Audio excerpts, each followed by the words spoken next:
ایک بادشاہ تھا جسے موت سے بہت ڈر لگتا تھا. وہ مرنا نہیں چاہتا تھا. اس نے اپنے دربار کے تمام طبیبوں کو اور اپنی ریاست کے بڑے بڑے حکیموں کو جمع کیا اور ان سے کہا کہ کوئی ایسی دوا تیار کرو کہ جسے کھانے کے بعد مجھے قیامت تک کی زندگی مل جائے.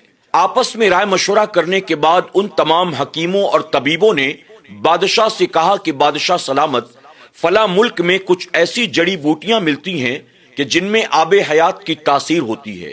اگر آپ وہ جڑی بوٹیاں ہمارے لیے منگا دیں تو ہم انہیں آپس میں ملا کر ایسی دوا تیار کریں گے کہ جسے کھانے کے بعد آپ کو ہمیشہ کی زندگی مل جائے گی.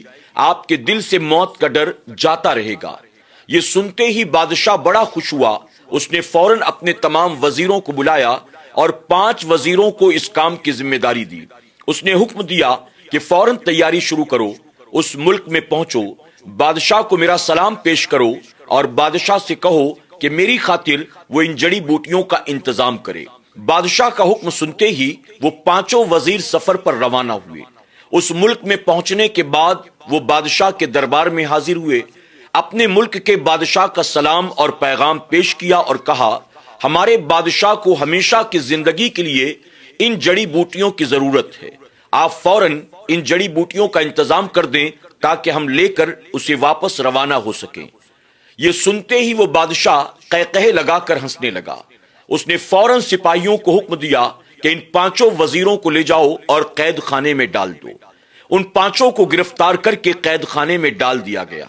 چند دنوں کے بعد بادشاہ نے حکم دیا، ان 5 وزیروں کو نکالو اور فلاں پہاڑی کے پاس لے جا کر ایک خیمہ بنا کر اس کے اندر ان کو قید کر دو اور ان سے کہہ دو کہ جب تک وہ پہاڑی 2 ٹکڑوں میں تبدیل نہیں ہوتی تب تک تمہیں اسی طرح قید میں رہنا ہوگا، تم آزاد نہیں کیے جاؤ گے. انہیں گرفتار کر کے ایک پہاڑی کے پاس لے جا کر ایک خیمے میں قید کر دیا گیا. اس قید میں نہ کچھ کھانے پینے کا انتظام تھا اور نہ ہی وہاں سے نکلنے کا کوئی راستہ تھا. ان 5 وزیروں کو یقین ہو گیا کہ ہم ایسی مصیبت میں آ کر مبتلا ہو گئے ہیں جہاں سے سوائے موت کے ہمیں کوئی باہر نہیں نکال سکتا. اب وہ 5 وزیر اللہ کی بارگاہ میں سجدہ ریز ہوئے اور رو رو کر اللہ کی بارگاہ میں دعائیں کرنے لگے، اے اللہ اس مصیبت کو ٹال دے، اے اللہ ہمیں موت کے منہ سے بچا لے، اے اللہ ہمیں یہاں سے آزادی عطا کر، اے میرے کریم ہماری زندگی کی خاطر اس پہاڑ کے 2 ٹکڑے کر دے. وہ رو رو کر اللہ کی بارگاہ میں اپنی زندگی کے لیے دعائیں کرتے اور پہاڑ کے 2 ٹکڑے ہو جانے کے لیے بد دعائیں کرتے. اللہ اکبر. فرمایا گیا وہ دن رات روتے رہے روتے رہے روتے رہے یہاں تک کہ اللہ کی رحمت کو ان پر پیار آ گیا. اللہ نے ان کی دعا کو قبول کیا اور ایک دن اچانک ایسا زلزلہ آیا، زمین ایسی ہلی کہ ان کے قید خانے کے سامنے وہ جو پہاڑی موجود تھی اس پہاڑ کے 2 ٹکڑے ہو گئے. اس پہاڑ کے 2 ٹکڑوں کو دیکھ کر وہ خوش ہوئے، اللہ کا شکر ادا کیا. جب ملک کے بادشاہ کو پتا چلا اس نے فوراً سپاہیوں کو بھیجا اور کہا ان 5 وزیروں کو لے کر میرے پاس آؤ. جب انہیں دوبارہ دربار میں پیش کیا گیا تو بادشاہ وقت کہنے لگا، میں نے جو شرط رکھی تھی تم نے اسے پورا کر دیا، میں تمہیں آزاد کرتا ہوں، تم اپنے ملک واپس جا سکتے ہو، لیکن میں تمہیں کوئی جڑی بوٹی نہیں دوں گا بلکہ اپنے بادشاہ کو جا کر میرا یہ پیغام سنا دو. تم 5 لوگوں نے اللہ کی بارگاہ میں اپنی زندگی کے لیے دعا کی اور پہاڑ کے 2 ٹکڑے ہونے کے لیے بد دعا کی.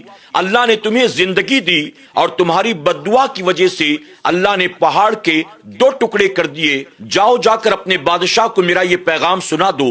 اگر وہ ہمیشہ کی زندگی چاہتا ہے تو کسی جڑی بوٹی کے استعمال کی ضرورت نہیں ہے.